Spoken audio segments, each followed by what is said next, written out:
Patrick Mahomes likes to do things outside of the pocket. Pat Mahomes is the best football player out here. Every time you take a step up in the playoffs, still single elimination, but magnitude bigger. Well, I feel like nobody in the NFL can guard any of us. Golic and Wingo with you on a Monday morning where we have Super Bowl 54 set up. We're happy about that. We'll continue to talk about that throughout the morning. We are presented by Progressive Insurance. All phone guests join us on the Shell Pennzoil Performance Line. Mike Golic Jr., Trey Wingo here. Happy Martin Luther King Day, everybody. And we're looking forward to the start of First Take Your Take with Jason Fitz today, 1 o'clock on ESPN Radio and ESPN News. Our little boy's all grown up. He is. Our 42-year-old little boy. Our 42-year-old child has left us. It's weird. So we got a lot to get into this morning. Mike Tannenbaum's Napkins of Integrity are coming up in just a little bit. I'm curious what he has to say after what we saw over the weekend on Championship Sunday.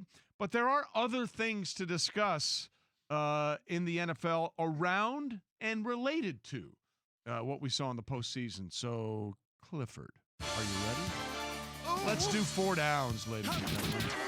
First down. First down. Oh, boy. The Chiefs, slight favorites over the 49ers in Super Bowl live, as Junior likes to say. Get it how you live. That's where I'm going to be. So it started as a pick'em. I think it's moved to Chiefs -1 now. It depends on who you're going by. Yeah. Caesar Sportsbooks is 1.5. Most of the books have it as 1. So, I mean, I'm not comfortable figuring out this. I mean, I'm going to go a long time before I figure out where I think I'm going with this. So I'm curious. It is super interesting because Yes. as much as we've talked about how different these teams are, and we'll certainly get into that when we talk to Mike, it is interesting with how close this is. The areas that they're similar, financial commitment to defense and the ability to score in bunches.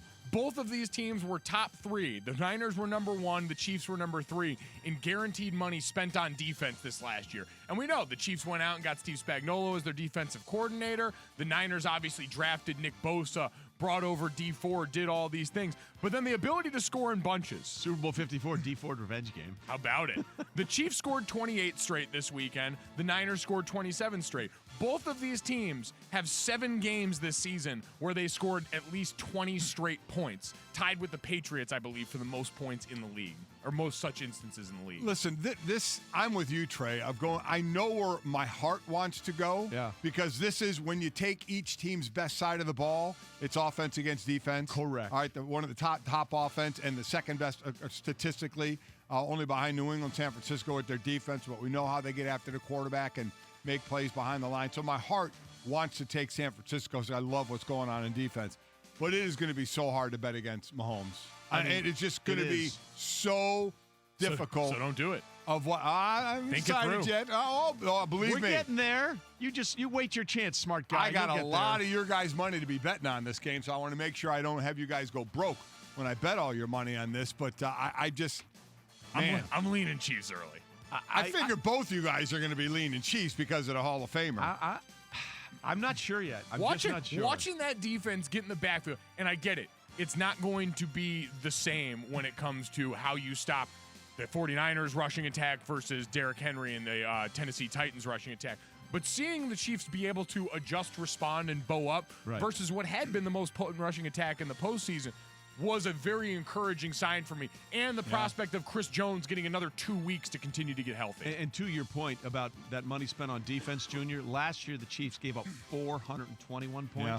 This year that defense only gave up 308. Major defensive improvement with the money spent. We move on. Second down. Phillip Rivers. Oh, boy. Permanently moving out of San Diego to Florida.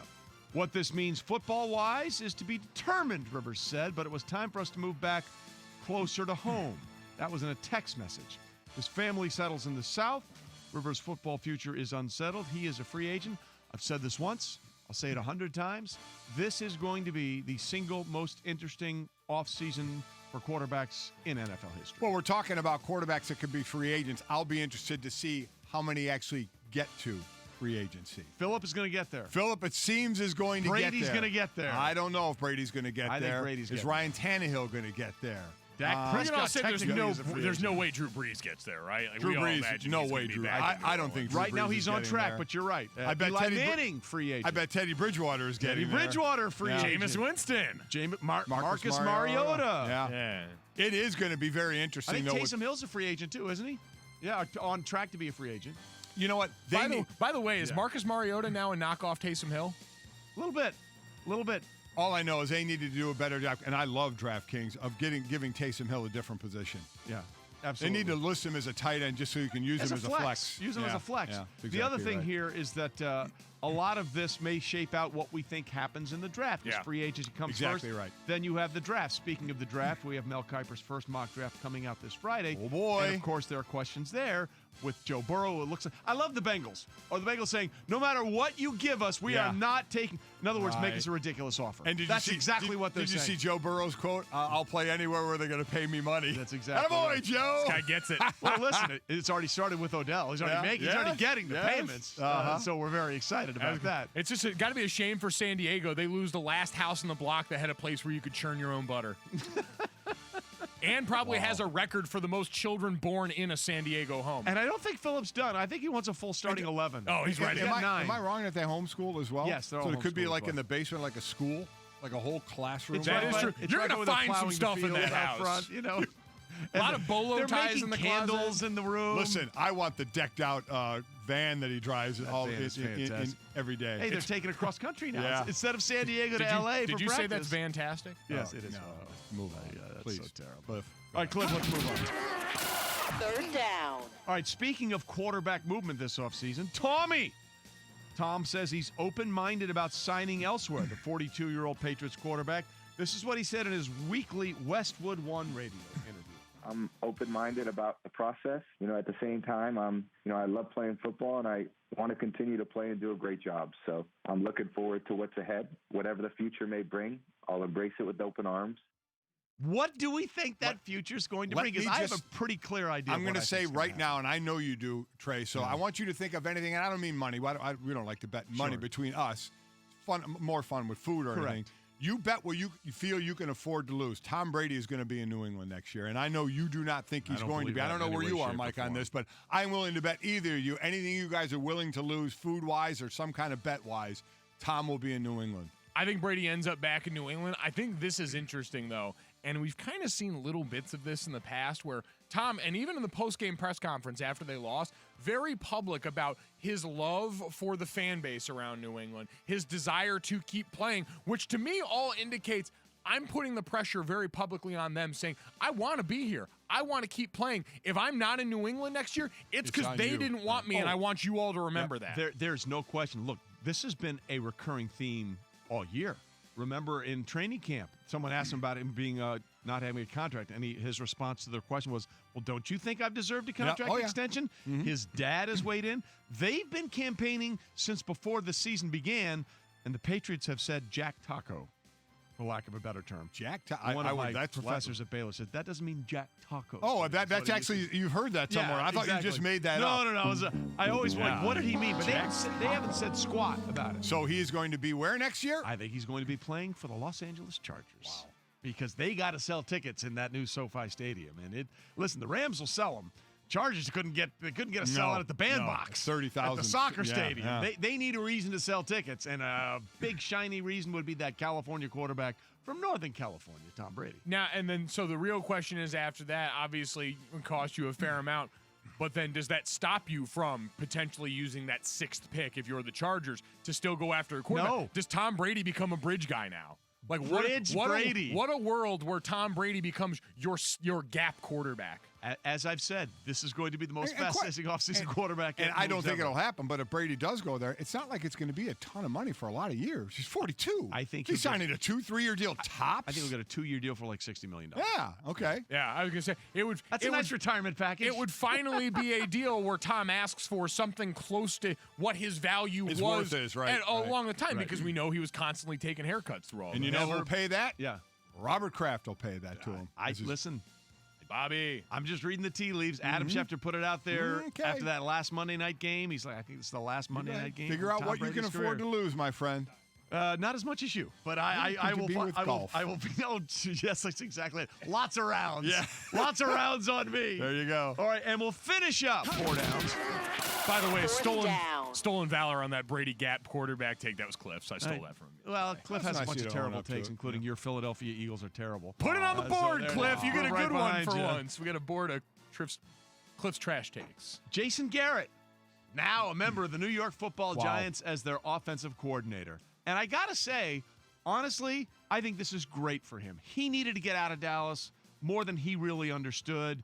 And this is a chance for him to go back to doing what got him the Cowboys job, be a creative play caller and a coach again. I still say how, and again, in the coach's world, we saw it in that San Fran Green Bay game when they started connecting the dots all over the place. The coaching world is unbelievable with the connections, but how difficult will it have to be a 10-year head coaching vet sitting on the other side of the desk being interviewed by a first-time head coach in Joe Judge. 30-something. I mean, it just blows your mind. And just thinking about it, I really thought, and again, I don't know Jason. I'm not in his world at all. I thought maybe because of all that went along with that, he would take a step back for a year, take a breath, whether do a Mike McCarthy and do nothing or do some media for a year and then maybe jump back into it. But, hey, dude wants to coach, man, more power to you. Go coach. Yeah, I think the year off kind of helps you reshape the narrative around you a little bit. I thought Mike McCarthy did a real good job of that in the press of saying all these things of, oh, I've been with my staff and I've, gone all in on analytics or all the things that he tries to say to basically reshape around you. Because Jason Garrett, the way it sits now, I look at this and go, yeah, it's good for Jason Garrett. Is it good for the Giants? I do think so. And offensively, it's interesting. I think it's good for the coach and Joe Judge because if you are going to be a first-time head coach, having someone who's got a decade of head coaching experience on the desk there to ask questions to along the way, that is going to be invaluable as far as knowing the day-to-day stuff. Certainly going to have some Belichickian notions to it, but to have someone right there with you to bounce stuff off of is huge. Well, not only that, but I give Joe Judge a lot of credit here. He's a 30-something first-time head coach, and one of the most significant hires he brings in is a guy who's had 10 years of head coaching experience. A lot of coaches be like, no, I don't want that around. I don't want anybody that may be perceived as a threat to me. Straight out of the Sean McVay playbook, right? Correct. Keeping Wade Phillips on as the defensive coordinator there when he first got to Los The Angeles. other side of that is you like continuity. Do we think Jason Garrett's going to be a head coaching candidate again in a year or two? He might. And if that's the case, then you're switching coordinators in a year or two. Wait, how about the real T? Yes. Mort tweeting on Sunday that Cowboys tight end Jason Witten hasn't ruled out playing in 21 and hasn't ruled out a reunion with Jason Garrett.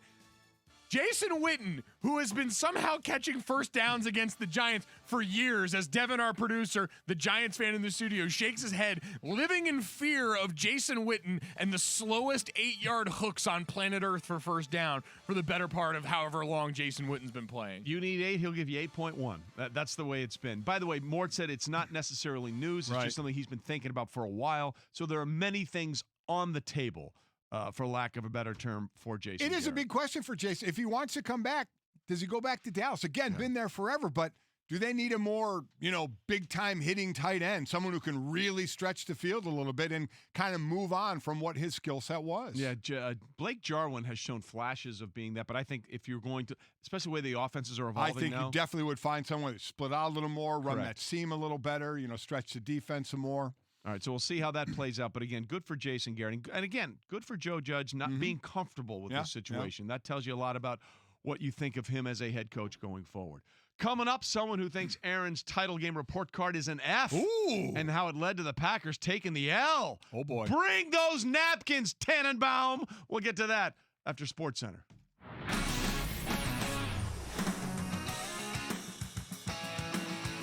Mahomes moving to his left laterally, chased, holding it, and gets out of bounds and up the sideline. He's not out of bounds yet. He's at the 10, inside the 10, he dives for the end zone. Touchdown, Kansas City. A remarkable acrobatic scramble on a 27-yard run. Maybe the best play yet of Patrick Mahomes' incredible young career. Got a lot to pick from on 101 the Fox Chiefs radio network. You heard that as the Chiefs punch their ticket to Super Bowl 54 with a 35-24 win over the Titans. They snap a 49-season drought without a Super Bowl appearance, the fourth longest drought in the NFL. Kansas City shut down Derrick Henry, who had just 69 yards on the ground. Mahomes tossed 3 more touchdowns, which now puts him at 11 passing touchdowns in the playoffs for his career. This ties Kurt Warner for the most passing touchdowns in a player's first 4 playoff games in NFL history. Joining them in the Super Bowl, your San Francisco 49ers. They beat the Packers 37-20 in the NFC Championship game. The Niners become the 3rd team to reach the Super Bowl after winning 4 fewer games the previous season.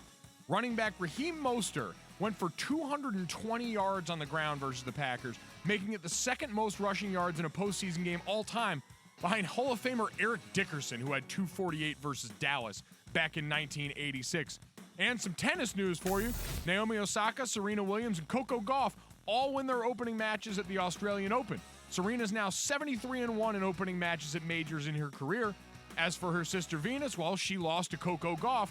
The 15-year-old Gauff is now the fourth woman over the last 30 years to win 6 or more major matches before her 16th birthday, joining Jennifer Capriati, Martina Hingis, and Magdalena Maleva.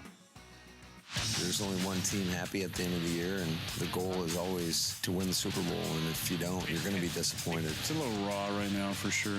It definitely hurts, I'd say, a little more than early in the career.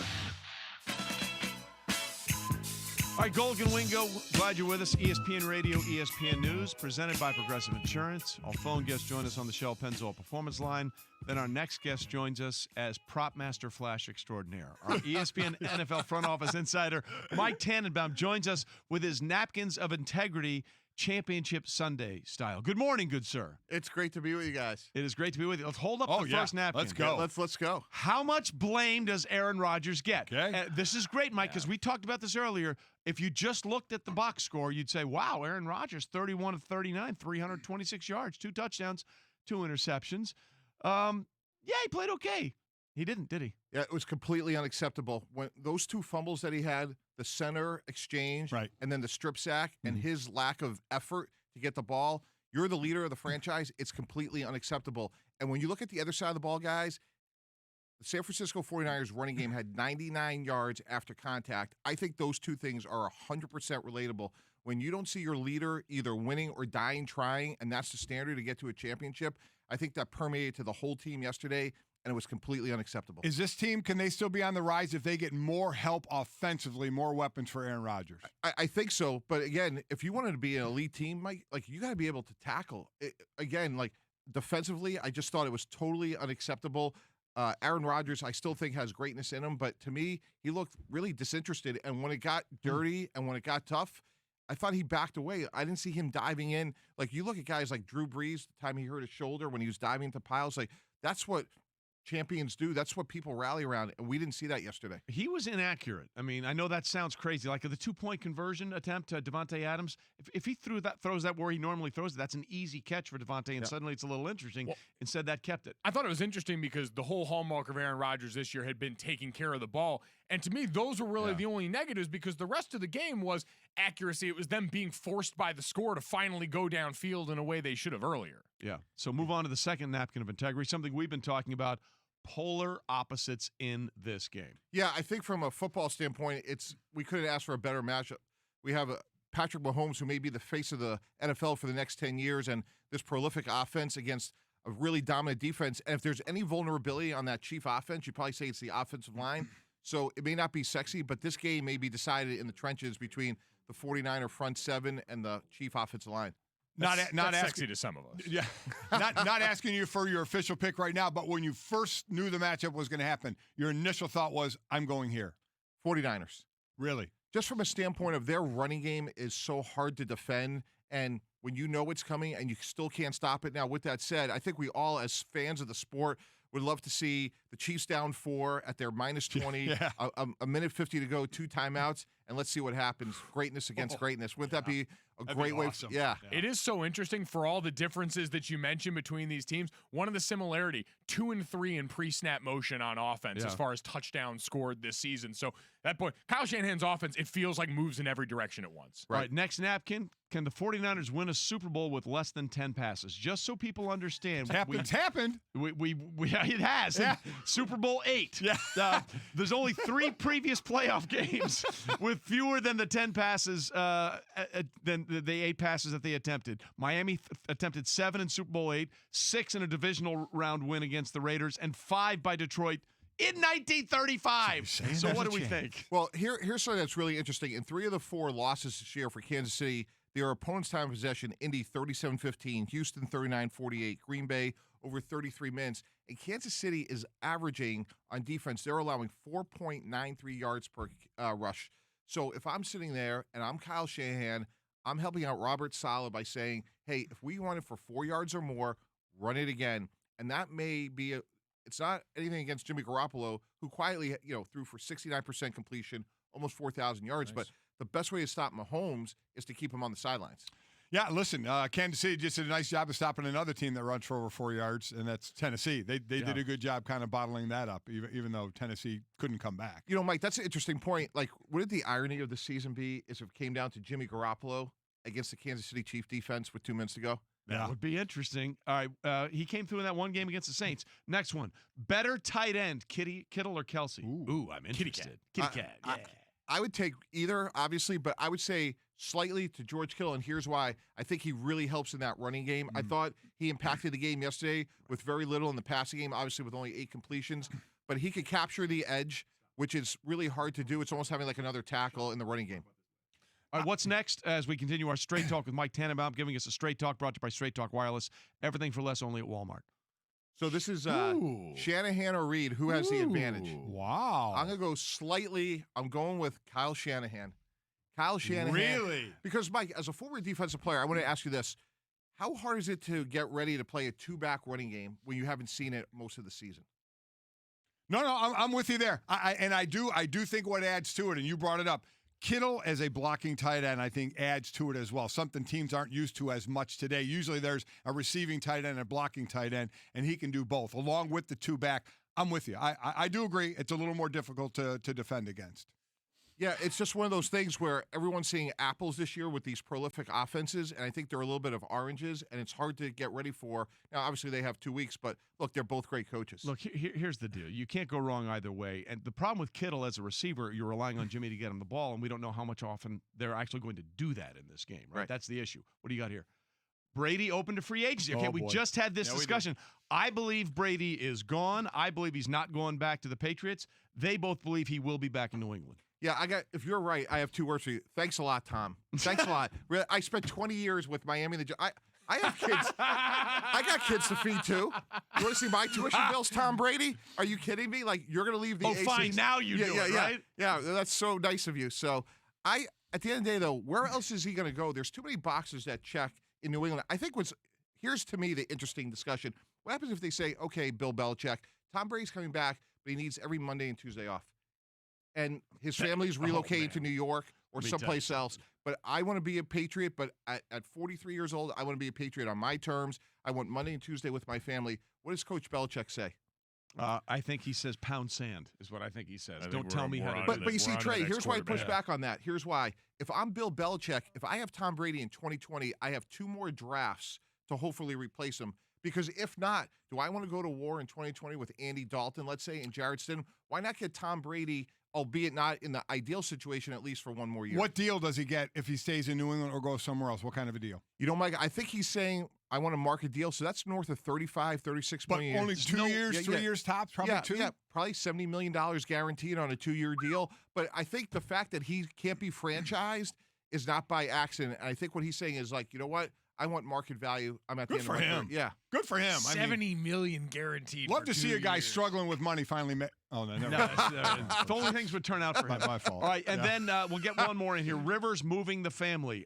Listen, I'm reading the tea leaves. I've heard from a lot of people in the Chargers organization. I think they're ready for a change. For those that don't know, Phillip Rivers has got rid of his home. I don't know if he sold it yet in San Diego and is moving to Florida to be closer to family. Yeah, and if he goes someplace else, to me, the one place that makes a lot of sense is Indianapolis. From a standpoint, him and Frank Reich have been together before. Jacoby Brissett was okay. I think he's somebody that could kind of steer the ship there, maybe short term for a year or 2. Maybe they draft somebody else. So to me, that was a place that made sense, even if his family was in Florida. And he would get the one thing that he's never really had in quite some time in his career: consistent protection and knowing who he's got up front. That has been a revolving door in front of Phillip Rivers with the Chargers for the last umpteen years. Mike, I'm looking forward to these going forward, especially next week as we get set. Super Bowl napkins. Super Bowl napkins of integrity. Wow. The golden Super Bowl I'm not saying we're asking you to kick it up a notch, but kick it up a notch next week. Are they the South Beach Super Bowl napkins. We're gonna need decorative napkins. Doused in liquor. Yeah. with a little circle stain on there. They're cocktail napkins. Maybe a little burn on the end of it. Yeah. We'll play them to form and fashion for the area that As we're going. AKA the napkins from Stu Gotz's Exactly. house. Well, there you go. Mike, you're the best. Thanks, We'll talk Mike. to you next Thanks, week. guys. All right, coming up next, the NFC Championship game was over in a flash, and someone else was done even quicker. We'll get to that. Well done after this. All right, enjoy the game of golf even more with a custom set of PXG clubs. Go to pxg.com to configure your clubs and buy. For a personal recommendation at your convenience, call 844-PLAY-PXG to speak to a PXG fitting expert. Or for the full PXG fitting experience, schedule an in-person appointment with a local PXG master fitter. Call or visit our website to book now. PXG